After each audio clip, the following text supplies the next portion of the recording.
Professor Ursula Martin from Queen Mary University of London.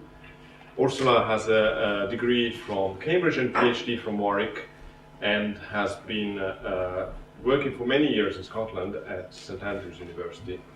She then moved to London, where she's raised through the ranks up to the level of Pro-Vice Chancellor, which I guess in some Scottish universities called Vice Principal, and now is spending a year in sabbatical in Edinburgh in the Centre for Intelligent Systems and Applications. Ursula has had a lot of experience in assessing the impact of computer science research and the impact of research more in general. And as you may not know so much since you're still young and tender, but impact is a big thing that we are required to demonstrate. So I'm sure we can all learn for the rest of our career. Thank you, Ursula, very much. Okay, thank you, Guido. Well, it's great to be here. Because I've only just turned up today, I don't really know who I'm talking to. So obviously I'm talking to a bunch of PhD students. How many are from universities in Glasgow? And how many are from universities in Edinburgh? Oh, Glasgow wins. And how many are from neither of the above? Dundee, Aberdeen, places north. Who's from the furthest north? Have we got anyone from the University of the Highlands and Islands here? No. Nobody from Salmore Ostade. Why hasn't Salmore Ostade is this wonderful Gaelic college on Skye? I really think they should have a SICSA outpost. So, great, in negotiation. Great. Anyway, so what I'm going to do is very disconcerting because this screen is not showing my talk, the screen is showing something different.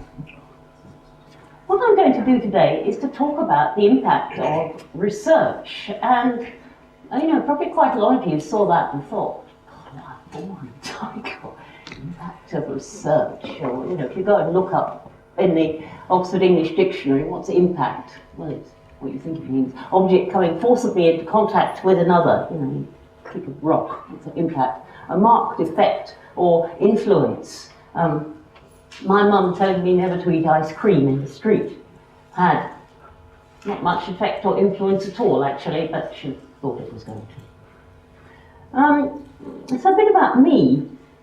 I do all kinds of research, and this is just a little bit about the kind of research I do, which is to frame what I'm going to be saying about research and the impact of research more generally. I work in all sorts of things. I work in maths, I work in computing, I'm starting to talk to sociologists.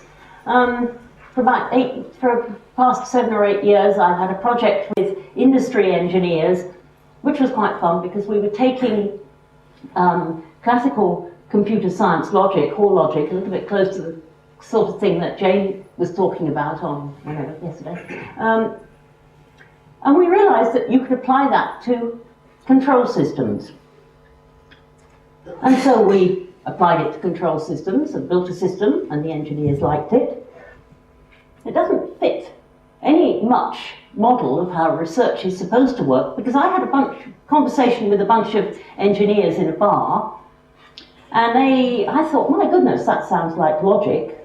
I went away and did the logic, and then we wrote this paper full of complicated logic that I was too embarrassed even to go back and explain to the engineers in the bar. It was full of category theory. That, of course, is not how it's supposed to work. What it's supposed to work is I wrote the brilliant paper on category theory, and then all the engineers were supposed to say, wow, that's fantastic, but it didn't actually work like that. They gave me the idea in the first place. I'm now doing a different thing. I'm working with sociologists to see how people talk about science on the web. And you can't have failed to notice lots of people are talking about science on the web. People are doing science on the web, people are having news groups, discussion groups, blogs, all sorts of things. And when you go and look at that, you see a kind of science happening that is really quite exciting. So we're looking at that and trying to build better tools. My qualification for talking about impact is that for the past 3 years I've run a big project at Queen Mary, which was all about funding collaboration between academics and users of research. So I could have got a bit of money to talk to my engineers.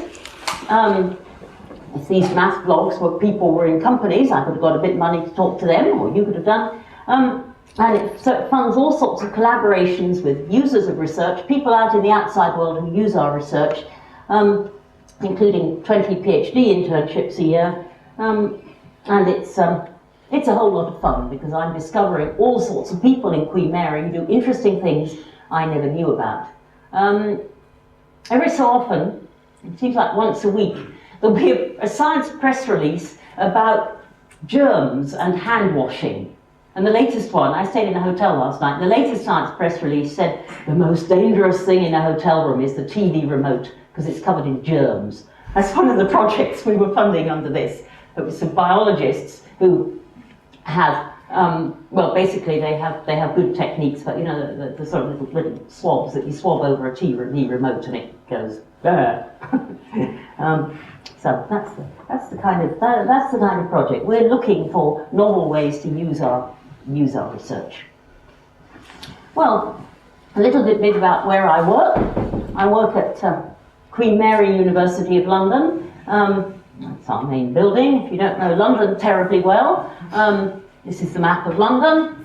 I'm not tall enough to reach. Over this side of London is the posh bit. You know, Buckingham Palace is, don't correct me if I'm wrong, anyone. I think Buckingham Palace is there. The Houses of Parliament are there. Wimbledon, you know, right over here where the tennis is about to be.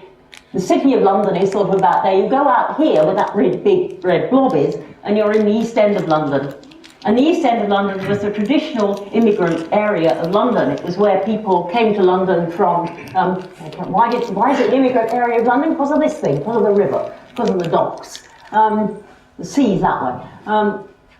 And this has always been a working class area of London, large amounts of poor housing, waves of immigrants starting from the Huguenots in the 17th century through to later waves of immigration from Central Europe and then from Asia and Africa.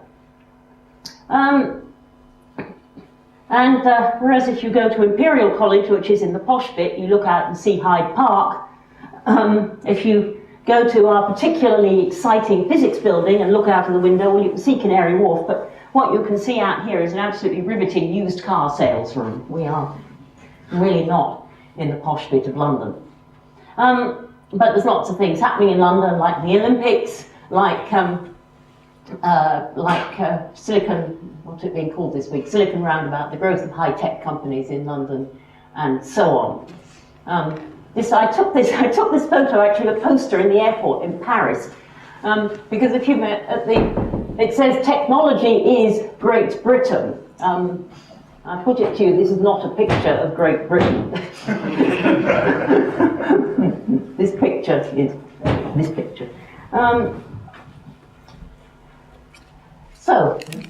Queen Mary was founded in the 19th century. It was founded as a place giving, really helping, in the language of the day, helping young people better themselves. And how did they better themselves? Well, they bettered themselves by studying science and engineering. And here are some of the early lads studying electrical engineering and messing about with bits of equipment and so on. This is for older members of the audience. Yeah. Go on, who's heard of PERC workstations? Yeah, very good. Ian Somerville's not here, is he? There used to be one. For years and years, there was one as a sort of historic antique in one of the offices in St Andrews. But in the mid-80s, workstations were the high-tech, workstations were the iPads of the day. We had some workstations, which came from California. We had PERC workstations that came from ICL in Bracknell. And in the middle, you had a workstation that probably nobody's ever heard of. It was called the Whitechapel. And it came from Queen Mary. It came from the Mile End Road. Well, obviously, you know who won. That one won. Some in California won. And the rest is history. But the UK at one point did have a high-tech. Well, it'd be a whole lot of talk. Why did PERC and the Whitechapel lose and Sun win? And of course, it's a whole other talk because it's not necessarily to do with the technology. It's to do with the funding. It's to do with whether they could raise money from venture capitalists. It's to do with whether they could keep up with technological advances, etc. And now, well, we have all sorts of research, but I'll particularly flag because it fits in with what I'm about to talk about. We have research in safe software, computer science logic being applied, particularly the particular specialism of these guys is reasoning about stacks and heaps, reasoning about memory overflows. Having an Abbey Road moment here. This one is Dino Di Stefano, who just won the Roger Needham Award, which is the computer science prize for best research contribution within 10 years. Jane, who's sitting in the front row, was the first ever winner of the Roger Needham Award. We've got a group who work on networks and critical infrastructures. They do everything from the very basic mathematics of networks to having a startup actual experience, which is, it's about taking all the data that you get from network performance and actually optimizing the actual user experience when you're sitting in front of the screen, so that the things you want to download fast, and so on. I asked them about the impact of research at one stage because I was rather interested in this idea of where did research ideas come from? Did they come from scientists? Did they come from companies? And they gave me this picture. This, of course, has to win the PowerPoint prize of the decade for amazing piece of picture. Perhaps it loses a few marks because you can't actually read it, but the idea is that the yellow is EPSRC funded grants and the green is industry funded grants. And the arrows are what affected what. And the point is that the arrows are just complete spaghetti. You know, sometimes you have a piece of academic work that influenced a piece of industry work that influenced a piece of academic work. Sometimes you have academic work going both ways. Sometimes you have a piece of academic work years and years before, which influences a piece of academic work right down here. Sometimes the links are quite quick, and so on, and so on. And when you ask them to talk about the impact of their work, how they work with other researchers, how they work with industry, you ask them for a nice clear story and they say, well, it just ain't like that. It's really complicated. And that's part of the message I have for you. These interactions with industry, these interactions with users of research are really very complicated. But instead of talking about that, I thought I'd just think about a little bit of history, which for you know, if you're a PhD student, you come in and you get your grant and you do your work. And you don't often stop and think about, well, why do we have universities? Why are universities here? Why is the British government or the English government or the Scottish government putting, sorry, there isn't an English government yet, putting money into science? You know, why do they do that? And I was actually looking back at this because there's a sort of general feeling, well, it's a good thing. And where did this idea come from, that it's a good thing? Why is it a good thing?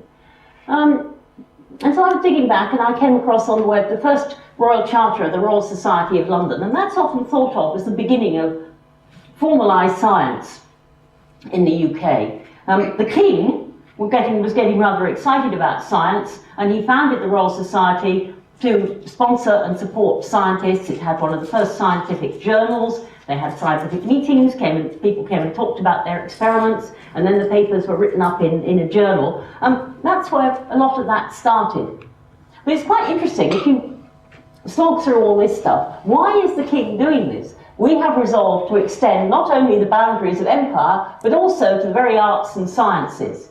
Okay, so Charles II's plan for world domination wasn't just to go out and conquer whoever he was. Any historians in the audience? Who was he at war with exactly in 1662? I'm not sure.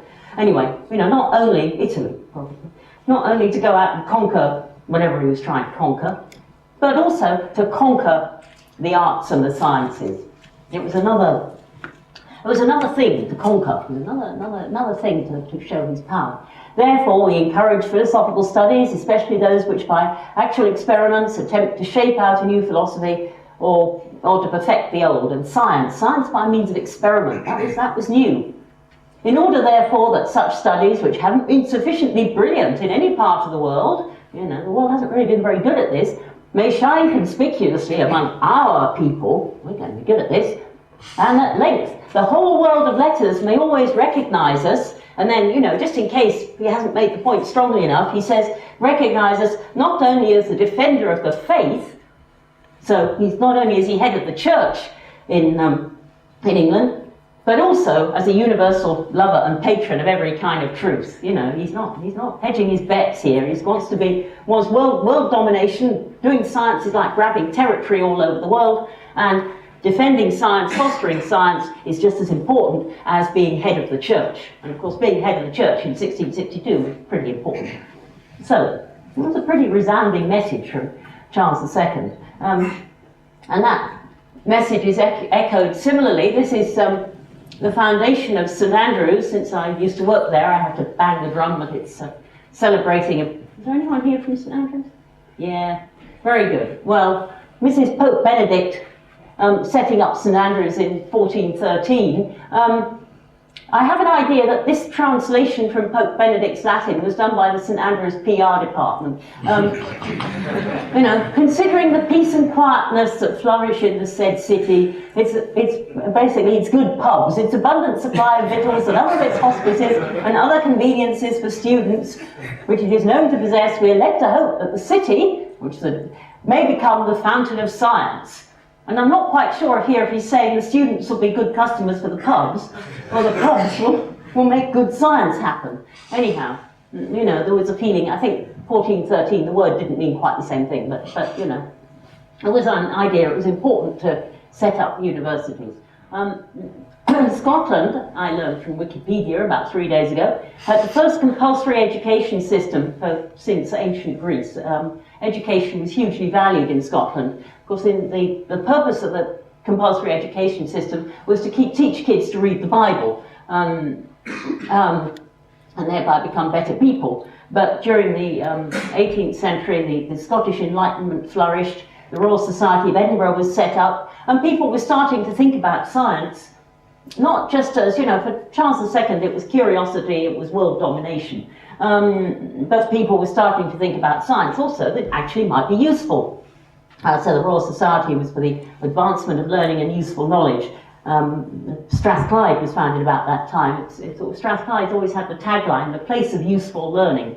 And people were starting to see that science really could affect prosperity. You could grow better food, you could have new means of transport coming along like canals, you could have better weapons, you had the Industrial Revolution, you had the changes in the traditional industries like textiles and so on.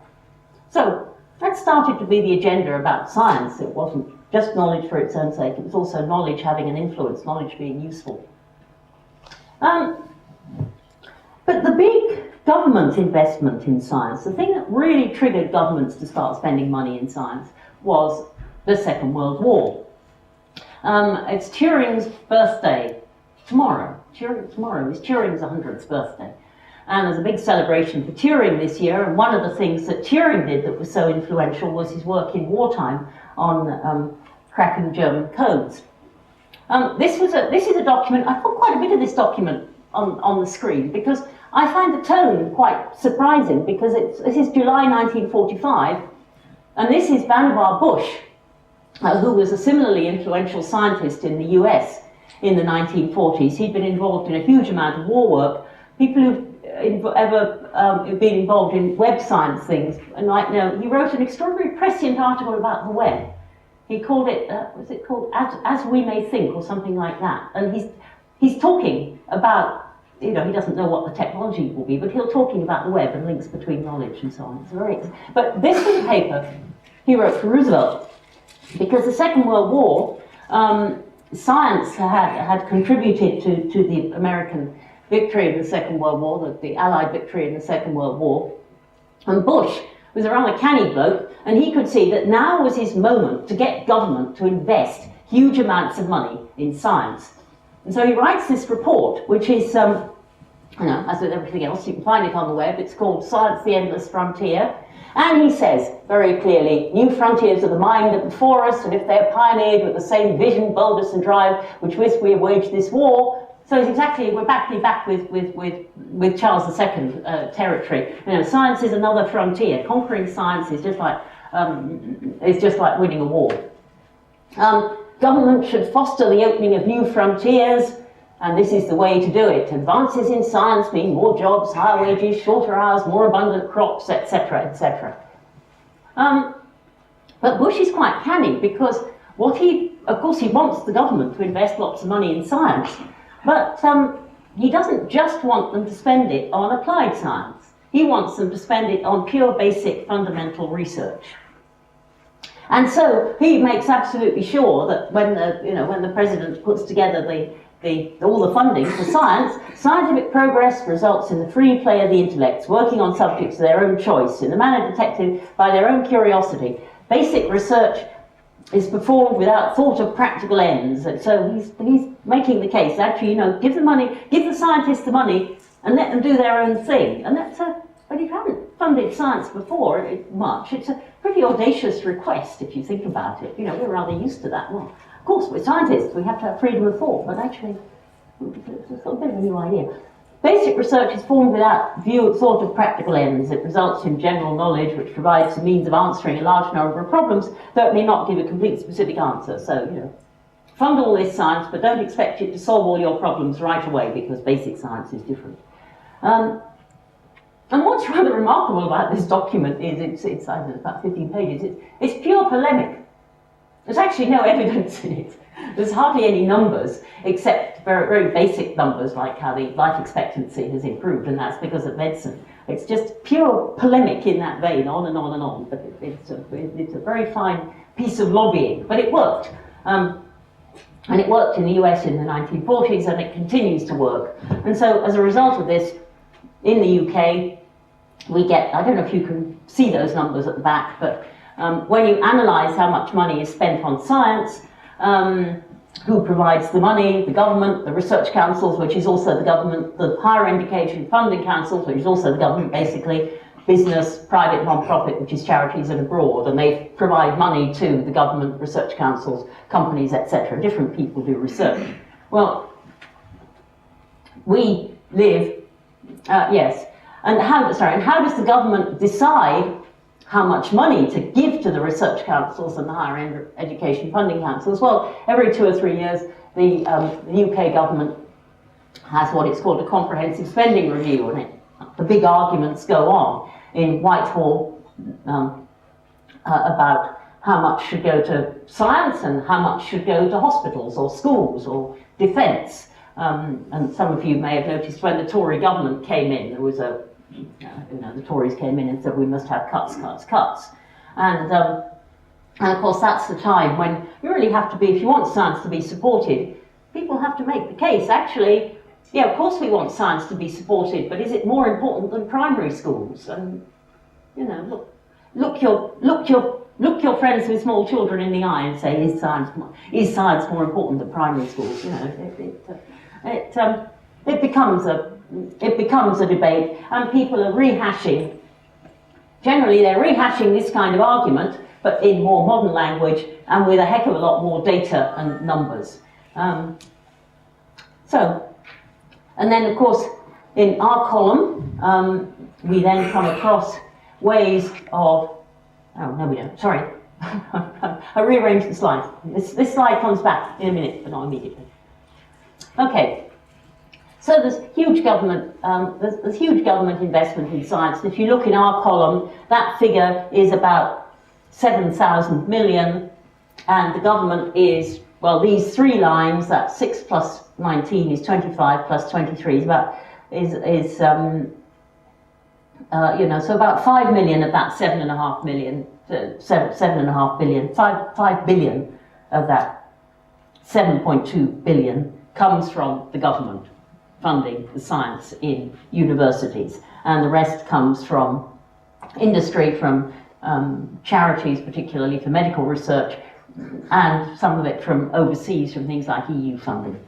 So we are all hugely dependent on the government. And of course, government to justify our existence, to justify your existence as PhD students, requires us to tell a story.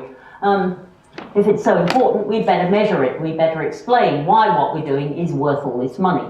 And so that's where impact has started to mean not just talking about how, in qualitative terms, well, this piece of science happened and now we have the computer networks are faster, or we have this kind of medical advance, but how we can quantify it, how we can measure it.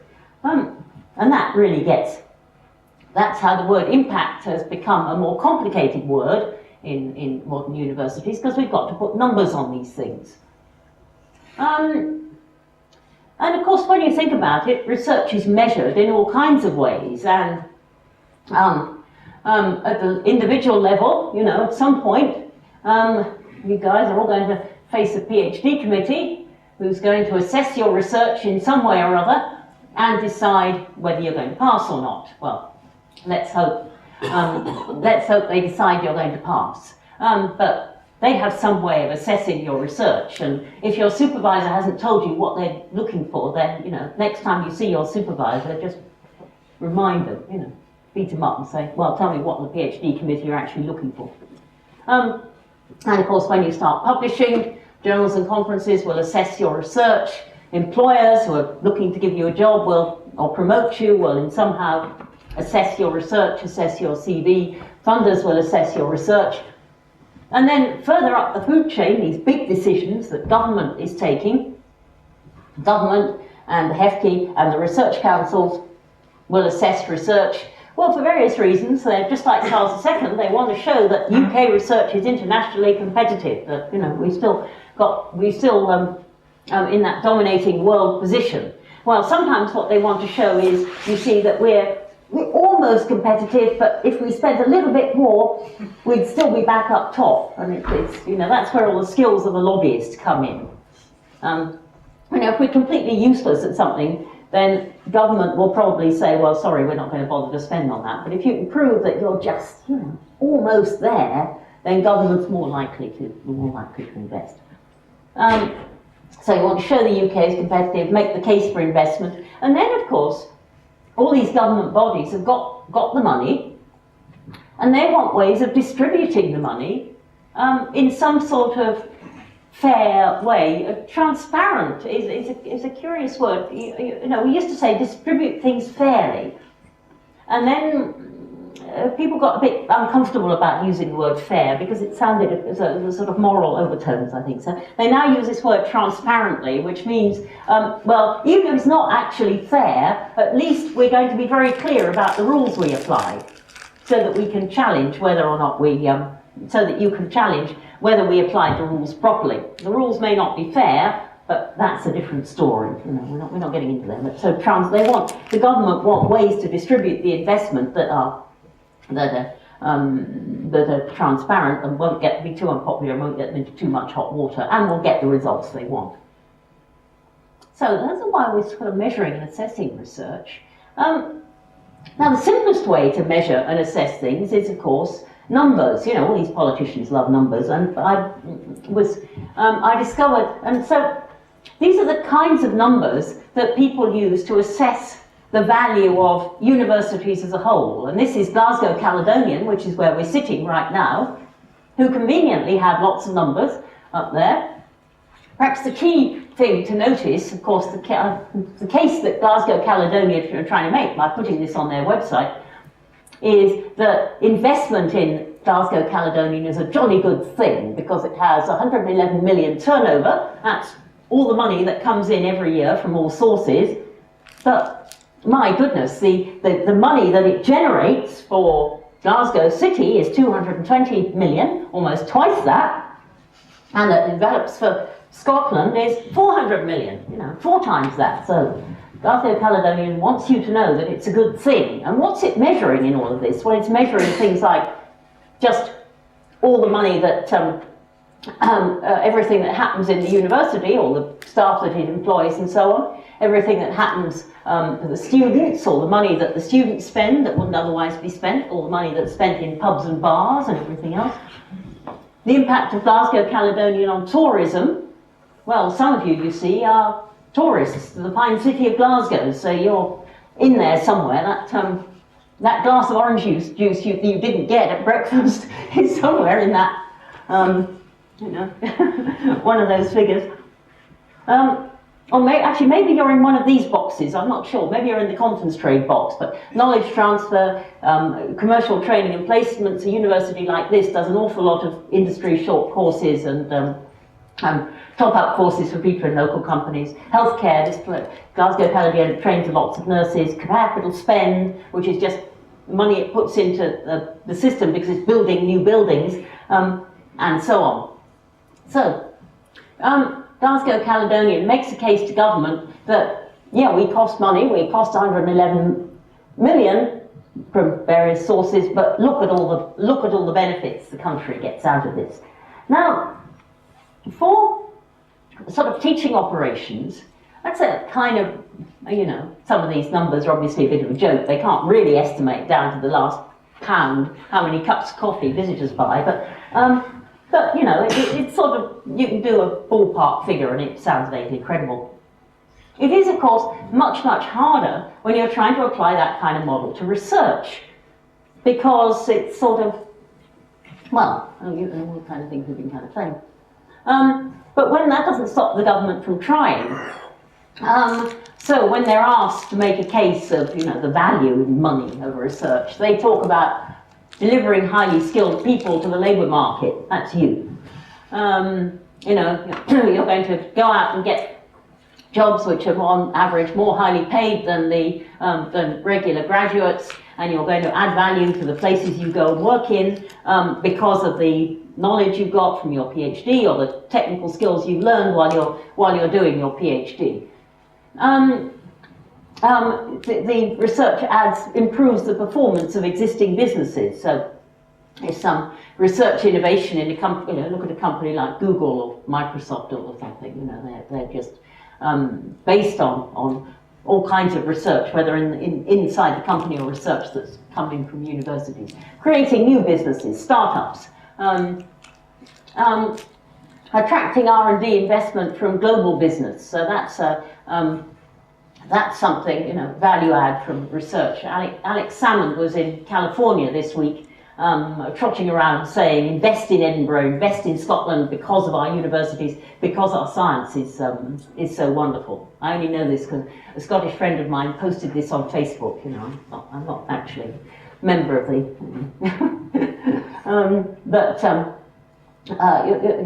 so the idea is that universities that research makes it attractive for companies to come and set up because they'll be able to get good staff and so on. Or improving public policy and public services, so the research on how to get people to wash their hands or where the most germs are in a hotel room. It's difficult to put a money value on that. How do you estimate all the people who didn't catch a nasty illness because they did wash their hands? How do you estimate the value of that research? I don't know, but people try. But of course, when you look at that, you're going to be thinking, well, hang on, there's rather a lot missing here, and I like to think of it as in this sort of way. Where is the Higgs boson in this picture? That caption says, Higgs finds the boson and leads it into captivity. The governments around the world have spent huge amounts of money on particle physicists in CERN and the US looking for the Higgs boson. And where are they going to fit in that? Well, it's delivering lots of highly skilled people, obviously. Improving the performance of existing businesses, not sure. Creating new businesses, well, possibly, in the long distant future, there may be some spectacular new version of quantum computing because we found the Higgs boson, I don't know. Improving public policy and public services, well, I'm not sure what the old Higgs boson is going to do for that. Attracting R&D investment, well, it's a bit nebulous, isn't it? And for the Higgs boson, you could put people... Well, the Higgs boson is a spectacular one to put because it's so expensive to look for the Higgs boson. If you You could have P equals NP, or your favourite little problem in semantics there as well. All sorts of basic research that just does not fit that model. And of course that concerns many scientists that in an age when perhaps government has less respect for scientists than it did in the post-war days of Vannevar Bush and Roosevelt, that maybe we're losing that understanding of government of why the basic science is important. Anyhow, to fast forward a bit, government does spend a huge amount of time and energy trying to assess research, and the ways in which some of you will have come across this are the dreaded words REF. Who's heard of the REF? Well, if you haven't, you're lucky.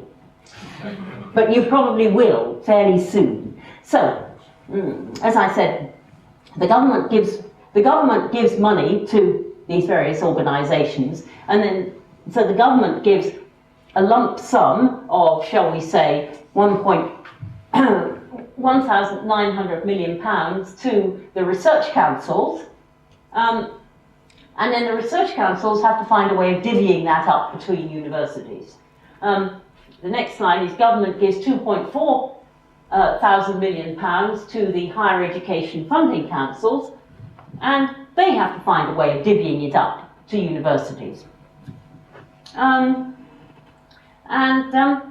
So the money from the higher education funding councils, that's that green box at the top, that's divvied up by a process every 7 years or so, which is basically a beauty contest.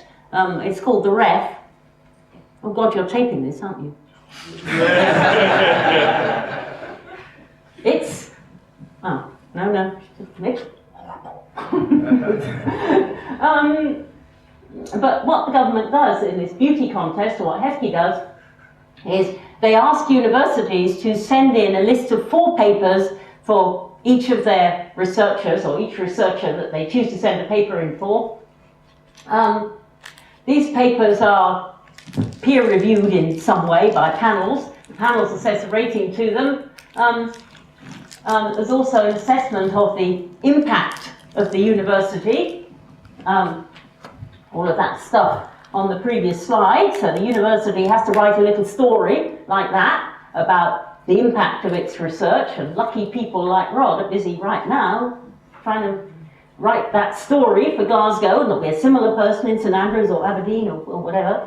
And then the results are published, and all the vice-chancellors either go and open the champagne or drown their sorrows in beer, and the pounds are divided up by a formula, which is basically the REF result times the number of staff. And the ref result is, well, it sort of comes out as a number, a kind of average between, an average performance of the staff, very roughly between 5 and 0. So if your ref score is high, you're going to be pleased and get a lot of money. If your ref score is low, you're going to be miserable. And then all of that feeds into the league tables that you read in the papers about universities. Edinburgh Computer Science has this wonderful thing on its webpage which shows that Edinburgh Computer Science was the best at computer science research in the country the last time this was done. And furthermore, have they still got this? There's sort of little sliders, so even if you tweak some of the parameters, it's still the best. It's still there then. It wasn't. Yeah. And my university likes to go around and say we were 11th in the country, and oh gosh, we were depressed, we weren't 10th. It all gets a bit silly. Just take that. It all gets a bit silly. But of course, that's why universities are now, even though you might start thinking of all this stuff on the previous slide, of well, it's stuff people say we don't have to think about it. That's why universities are now having to think about it. And people like Rod and his opposite number and all these other universities are going around trying to find examples of impact so they can write up a little story in this beauty contest.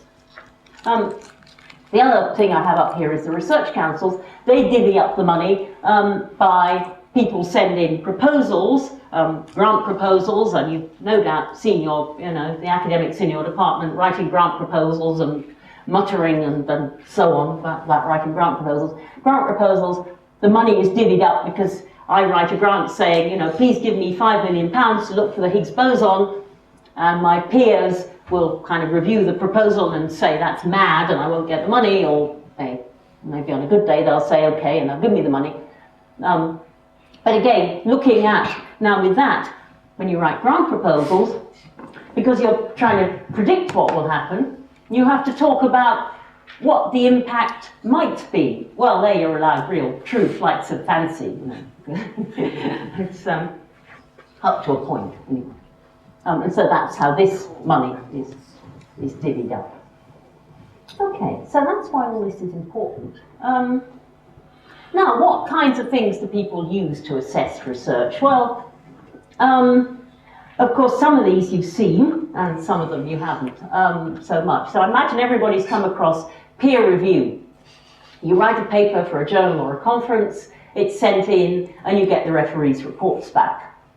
And that's something that's what the Royal Society were doing in the 17th century. They were, you were judged by your peers, the people, your fellow experts in the area, or if you're a PhD student, the senior fellow experts in your field. And peer review is and remains incredibly important. Of course, people sometimes worry about peer review, and there's actually a bit of a debate going on at the moment about peer review in computer science. If you want to follow it, you can go to this. There's a lot of papers on the web put by the president of the ACM and some of the ACM people who've been thinking quite a bit about this, because particularly in computer science we have quite a lot of conferences, and people who've put in papers for conferences or been involved in conference refereeing know that you're trying to referee a lot of papers very fast,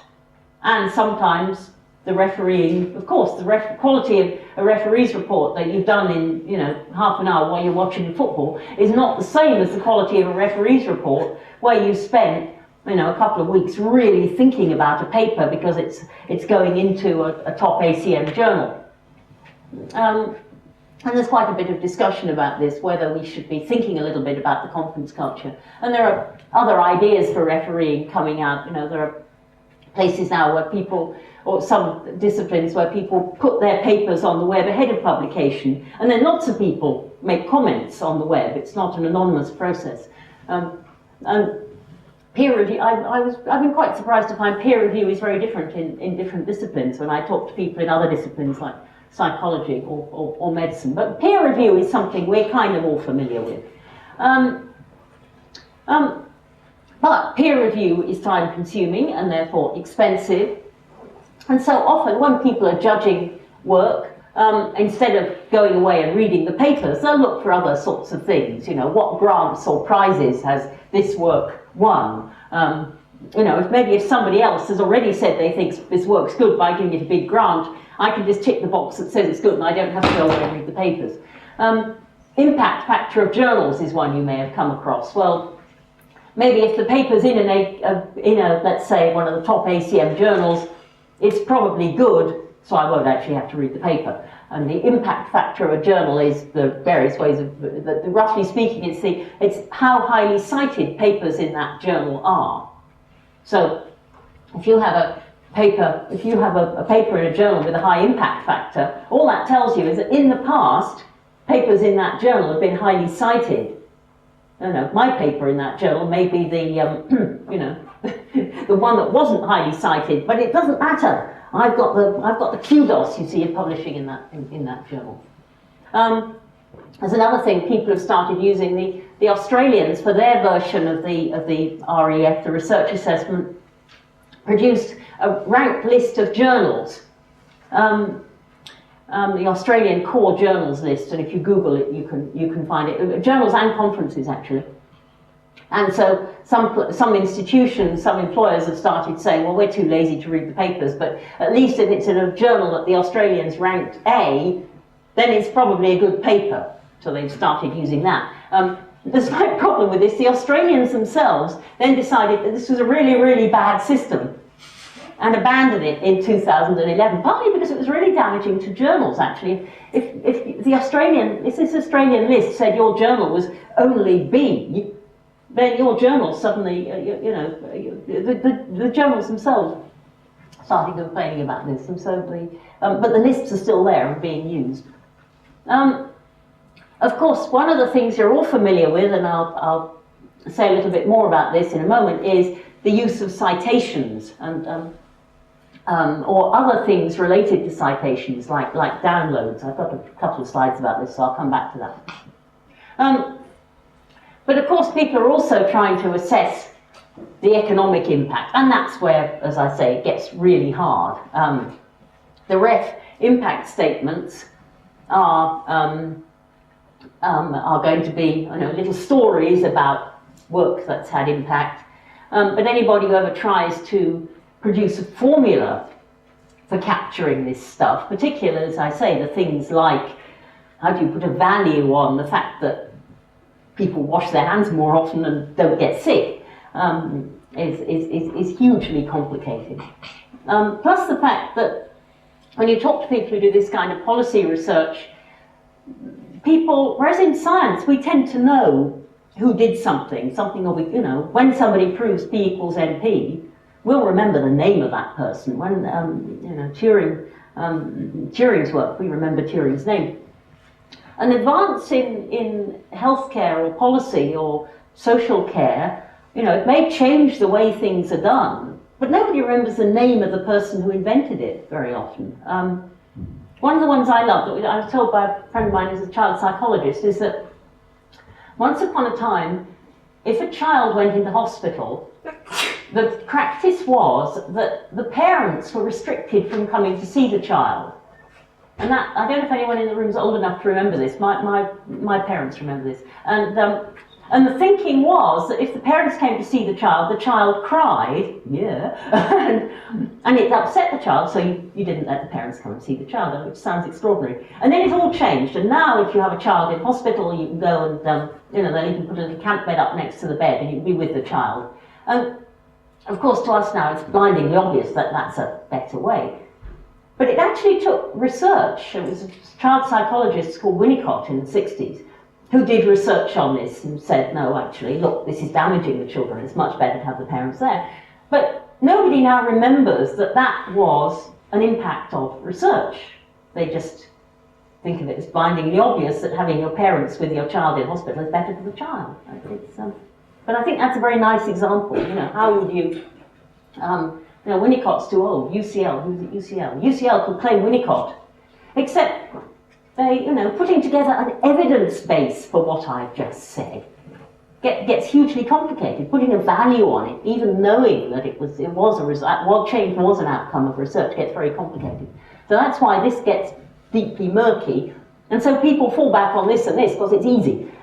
And then, of course, it's even murkier if you're trying to talk about the potential impact of your research. Well, that, we really are often, fairyland.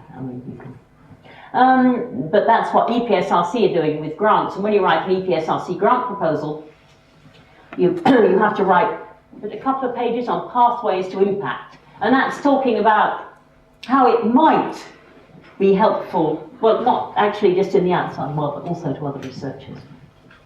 Okay, so I've just got a couple of slides about citation counts. Well, I had to put this one up for Edinburgh. For Phil Wadler, who some of you heard earlier in the week. I'm sure many of you know that citation counts are now becoming quite popular. There's all sorts of tools on the web to play with citation counts. This is... Oh, don't do that. I leant on the microphone. This is Microsoft Academic, and what Microsoft Academic does is it goes around the web and it hoovers up papers and citations and people's photographs and so on.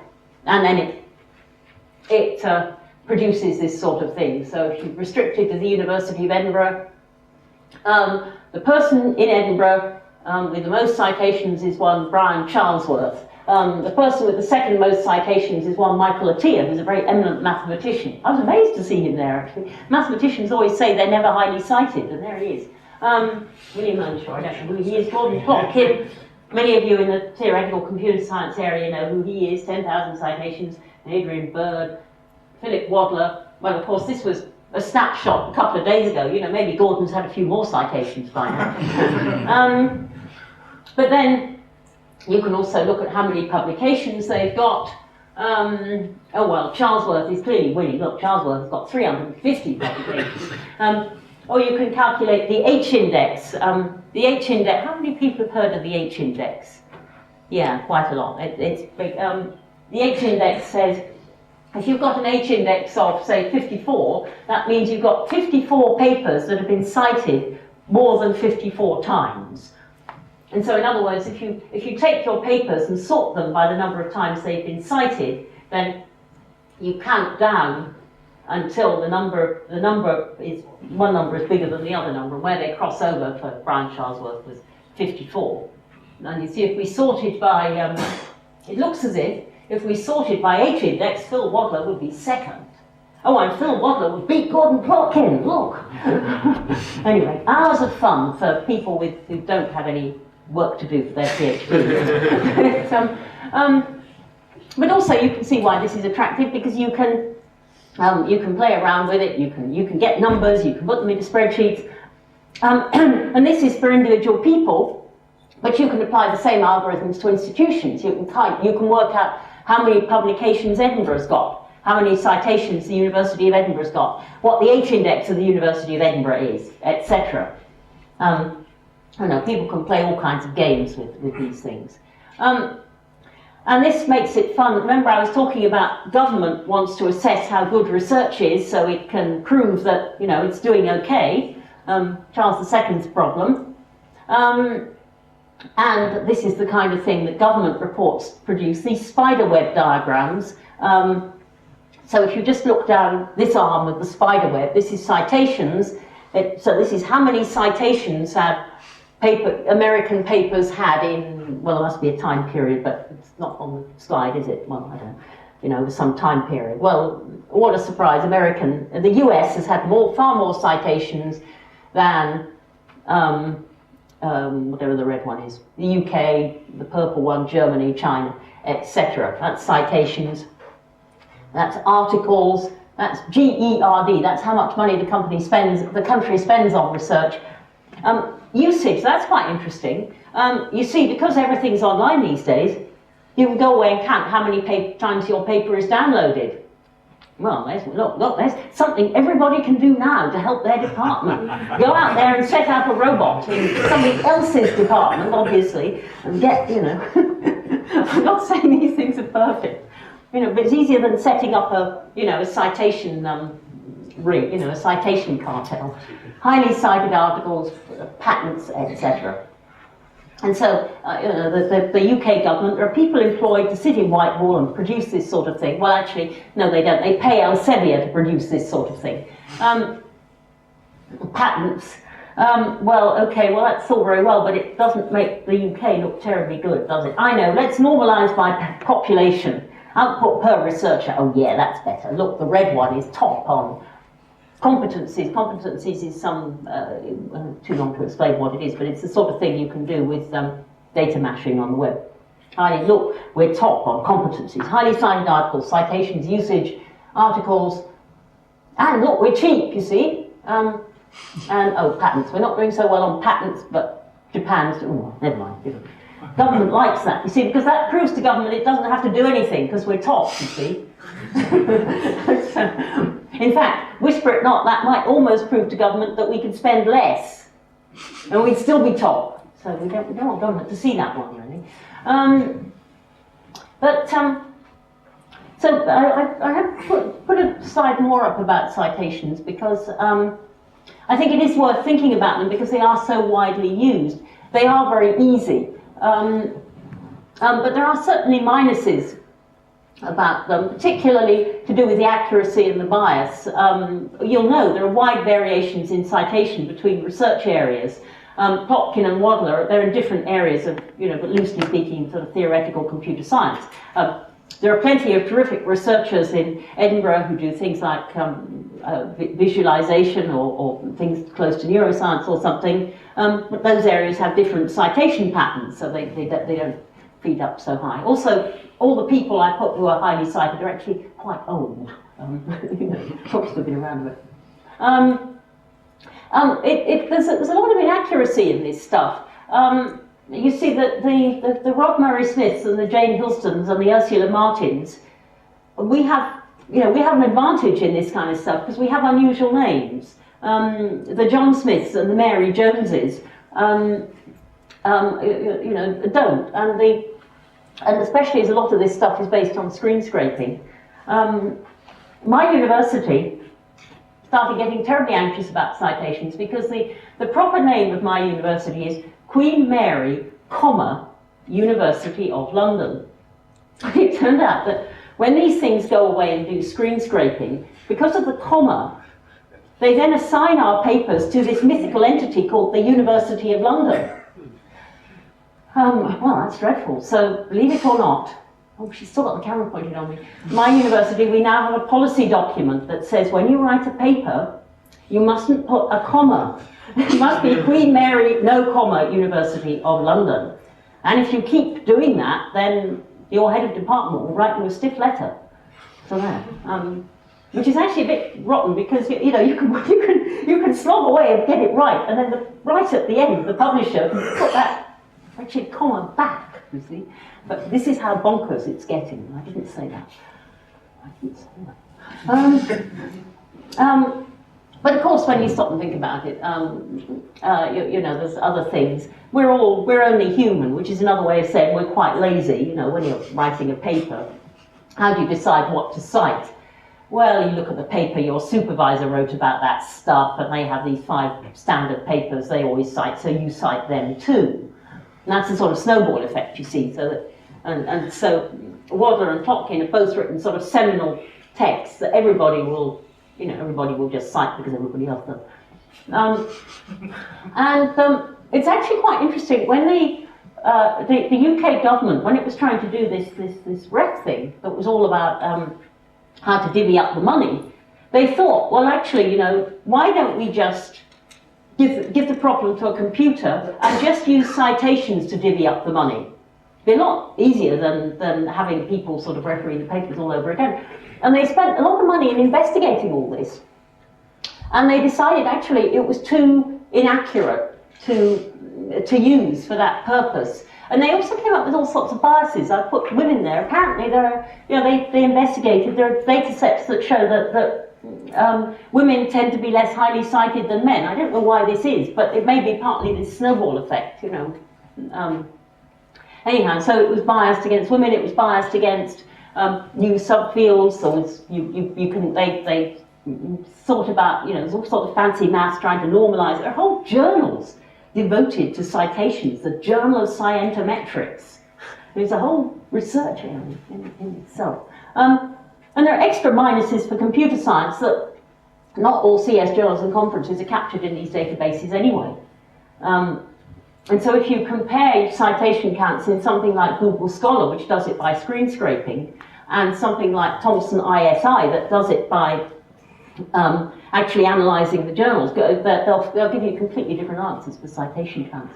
And also the fact that in computer science, so what do you cite? Do you cite the journal version, the conference version? So that what that means is that instead of one paper that's cited 50 times, you might have the journal paper that's cited 25 times and the conference paper that's cited 25 times, and it sort of makes it a bit inaccurate. So there are real concerns about that, and I should stop, because there is no clock in here, but there is a clock on my computer. So what does all this mean for you? Well, of course, the question that you don't need to tell any of us the answer, the question that it's always worth asking if you're a PhD student is, why am I doing this? Why am I doing the research? What matters to me about where I'm trying to get to? And that may not be something you share with your supervisor or your mates, or it may just be a little dream in the back of your mind. I was talking to one of our PhD students from Kenya, some sort of reception for new PhD students, and I just sort of said, you know, why have you come to Queen Mary? And he said, well, when I finish my PhD, he said, I want to go back and make our hospitals work better. I thought, right, that's a good answer. He knows why he's doing his PhD. That's what he's thinking about. He wants to acquire the knowledge and skills to make the hospitals work better. And you could see that there was going to be a lot of IT involved in that. And for that, you know, the metrics is, well, you think about why you're doing what you want to do and what your measures of success will be. And that may not be any of this stuff. It may be making the hospitals in Kenya better or proving Fermat's theorem or whatever it is. But we live in the real world, and so the thing to think about is, okay, to get where I want to go, I'm going to have to get my next job, I'm going to have to get my papers published. How will others perceive and measure my work? And so it's worth thinking about, well, how do, everything's different, every sub-discipline is different, but it's just worth going and looking, you know, who are the people in your field who are doing really well? Maybe not the people who are, you know, 60 because they're a long way from you, but the people 10 years ahead of you who are doing really well. Where do they publish? You know, what sort of journals and conferences do they publish in? How many papers do they publish? Do they publish lots or do they publish not so many? What do their citations patterns look like? And then make sure you keep records of everything, because you know, we're in this culture where all of this stuff is being recorded and looked at, you know, so look at your own record on Google Scholar and all these things, you know, not every 5 minutes, that would be a bit sad, but look at it occasionally. You know, look at your own citations, look at your downloads. Is it easy for people to download your papers? I haven't mentioned open access, you know, do you put your papers, is it easy for somebody to find your papers online and download them? Or do they have to go through sort of 15 layers of rubbish on your departmental website? Well, right, if there's 15 layers of rubbish on your departmental website, well, maybe go and offer to help the person who set those 15 layers of rubbish up. And there's, you know, just think things like that. Think about keep a record of conference acceptance rates. That always looks good on yours. I think I'm going to finish with this. This is, if you do PhD comics. Do people know PhD comics, which they're online every few days? You know, I think this sums up the impact of research for PhD students. Well, I don't know if you can read it. You know, you start off with something very technical and it ends up with your grandma saying, I'm wearing this hat to ward off this evil thing. And it goes through all this other stuff. And on that note, on that cartoon, and one more thing, don't forget to have fun doing your research. I think I'll stop.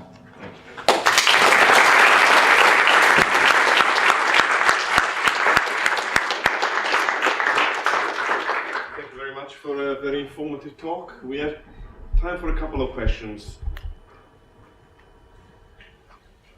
Yes? So the hyperlink was invented so that academics could link to each other's research. So why is it that we've gone so far since the invention of the hyperlink and still our papers don't contain them and we can't link very well to each other's research? Well, I don't know, because we're too busy doing other things, I think. I think there are things that are trying to sort this out. You know, I know people who haven't never quite got to grips with things like Mendeley myself, but there are people who are thinking about that. But yes, it's a good question, isn't it? It's partly, I suppose, that you know what makes people do things. It can be just a dynamic of you know, they find it a compelling thing to do, or it can be their bosses impose it from on high. I don't know. I think some of it is linked to the sort of publishing standards thing. You know, so if you look at something like EasyChair, many conferences now go through EasyChair. Well, if EasyChair were to start enforcing that or making it easy.